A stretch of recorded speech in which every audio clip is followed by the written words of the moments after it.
नमस्कार दोस्तों, स्वागत है आप सभी का एक बार फिर मेरे YouTube channel team social talk पर। दोस्तों, आप सभी जानते हैं कि संसद का आखिरी जो सत्र है वो भी समाप्त हो चुका है और 2024 का जो आम चुनाव है धीरे धीरे सभी के लिए नजदीक है। इस आम चुनाव को लेकर जहां सत्ता पक्ष हो या विपक्ष हो, सभी अपने यहाँ पर दावे किए जा रहे हैं कि इस बार सत्ता में वो बहुमत के साथ आएगी।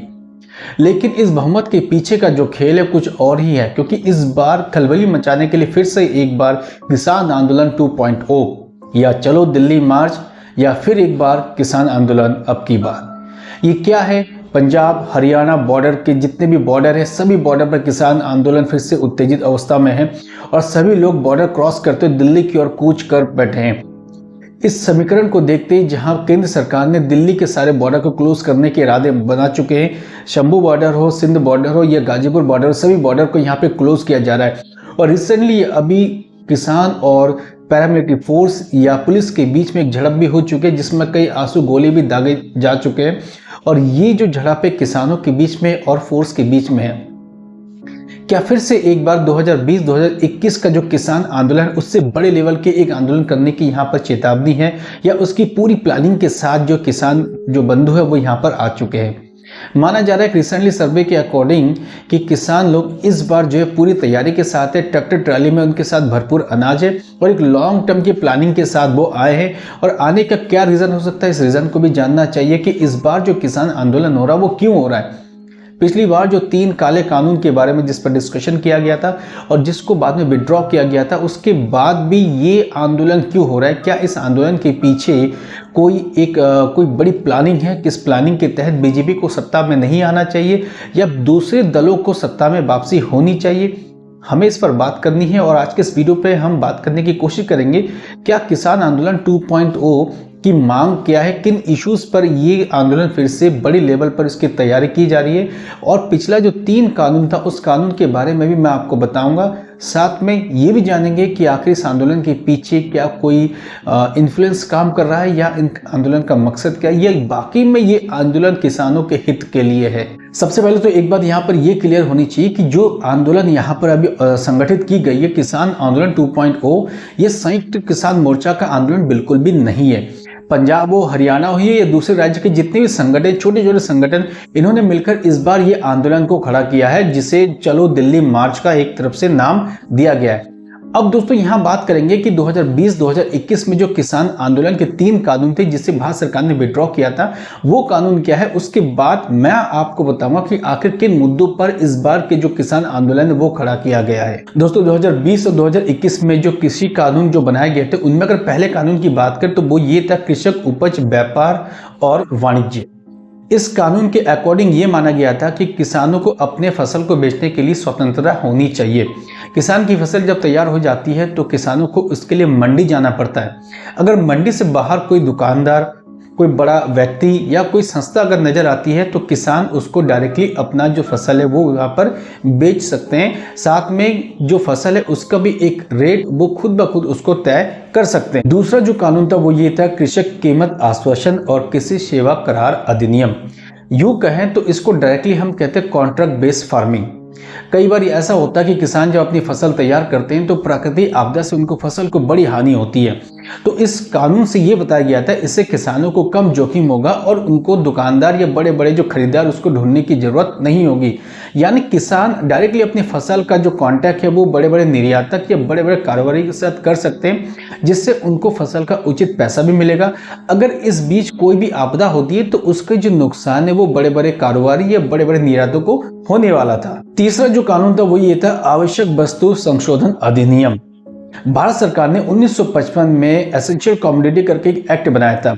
इस एक्ट के अकॉर्डिंग ये बताया गया कि तय सीमा से अधिक फसलों का जो स्टॉक नहीं किया जा सकता।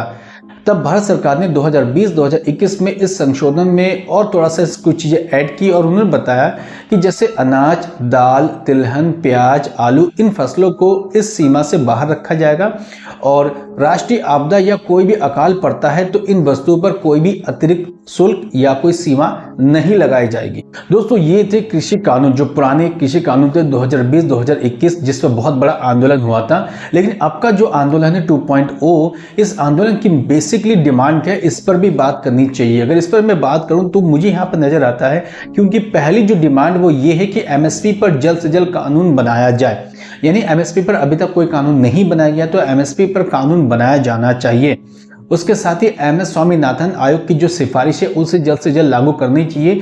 और ये जो स्पेशल ऊपर की 2 डिमांड है, ये इस पर सर्वोपरि मांगी गई है। साथ में जितने भी किसान बंधु हैं, इनके ऊपर जितने एग्रीकल्चर लोन हैं उसको माफ किया जाना चाहिए। भारत सरकार को WTO से भी जल्द से जल्द बाहर आ जाना चाहिए। साथ ही लखीमपुर खीरी के जितने भी पीड़ित हैं उनको जल्द से जल्द न्याय मिलना चाहिए। ये किसान आंदोलन की मुख्य मांग है। कृषि वस्तु, दुग्ध वस्तु, दूध, दही, मांस, फल, सब्जियां, इन चीजों से आयात शुल्क को कम करने के बाद साथ ही इसका भत्ता भी बढ़ाया जाना चाहिए। ये मांग भी किसान आंदोलन में निरूपित की गई है। साथ ही एक मांग जो सबसे यहाँ पर सबको जो यहाँ पे प्रभावित करती है वो ये है कि किसान बंधु के साथ 58 ईयर्स से ऊपर जितने किसान मजदूर हैं, इनके लिए प्रति माह 10,000 रुपए की पेंशन भी यहाँ पर नियोजित की जानी चाहिए। प्रधानमंत्री फसल बीमा योजना पे जल्द से जल्द उस पर सुधार होना चाहिए और भूमि अधिग्रहण नियम 2013 को लागू किया जाना चाहिए। यानी ये जितने भी मांगे हैं वो इस बार के किसान आंदोलन 2.0 की मांगे हैं और ये सबसे सर्वोपरि मांगे हैं। और ये चाहते हैं कि ये जो आंदोलन है वो इन्हीं मांगों पर है और भारत सरकार इस पर गौर करे, इनके मांगों को पूरी करे। दोस्तों अब देखना पड़ेगा 2024 के आम चुनाव से पहले इस तरह की जो नियोजित या प्रायोजित जो किसान आंदोलन है, इनके पीछे कौन है। ये वाकई में ये जो किसान जो बंधु हैं इनकी मांग है और इस पर सरकार को कार्रवाई या काम इस पर करनी चाहिए। अब देखना लाजमी है कि एक तरफ जहां सरकार है, दूसरी तरफ वही किसान बंधु है, उनके बीच में झड़प भी हो चुकी है। और ये मामला कितनी दूर तक जाता है, यानी कितने दिनों तक ये मामला खींचा जाता है, या भारत सरकार इस बार भी झुकने के मोड पे है, या भारत सरकार इस बार स्ट्रॉन्ग एक्शन लेने की तैयारी में है, देखना अभी यहाँ पे लाजमी है। और वेट एंड वॉच की स्थिति है। कई जो एनालिसिस कर रहे हैं कि आखिर इस आंदोलन के पीछे क्या है, कि पिछली बार के आंदोलन में बहुत सारी चीजें उभर कर सामने आई थी, किस तरीके से यहाँ पर हंगामा हुआ था, दोनों पक्षों के बीच में कई बार बैठकों का दौर चला लेकिन कोई भी नतीजा नहीं निकला था। इस बार क्या फिर से बैठकों का दौर चलने वाला है, क्योंकि एक तरफ जहाँ हरियाणा, पंजाब, दिल्ली के बॉर्डर में बड़े बड़े सीमेंट के बैरिकेटर बना दिए गए, गाजीपुर बॉर्डर में CCTV कैमरा लगाया गया, पैरामिलिट्री फोर्स को एक्ट कर दिया गया। इन चीजों को देखकर लगता नहीं कि फिलहाल सरकार बात करने के मूड पर है, लेकिन किसान आंदोलन जो बंधु है ये भी यहाँ पर पूरी तैयारी के साथ है, इनकी लॉन्ग टर्म प्लानिंग के साथ ये आ चुके हैं। अब नजर है सोशल मीडिया के साथ कई डिबेट चैनल पे कि वो इन चीज़ों पर क्या बात करते हैं और इसका कंक्लूजन क्या निकलता है, इस पर भी हमें सभी को देखना पड़ेगा। सो दोस्तों आज के इस वीडियो पे मैंने आपको किसान आंदोलन से ब्रीफली आपको बताने की कोशिश की है। वीडियो पसंद आए तो प्लीज़ दोस्तों शेयर जरूर करें और कमेंट बॉक्स पर अपना कमेंट देकर अपनी प्रतिक्रिया जरूर दें, ताकि हमें पता चले कि आप हमारी वीडियो को वॉच करके आपके सजेशन क्या हो सकते हैं हमारे लिए। सो दोस्तों कल फिर मिलते हैं एक और नए वीडियो के साथ। सभी को थैंक यू, जय हिंद।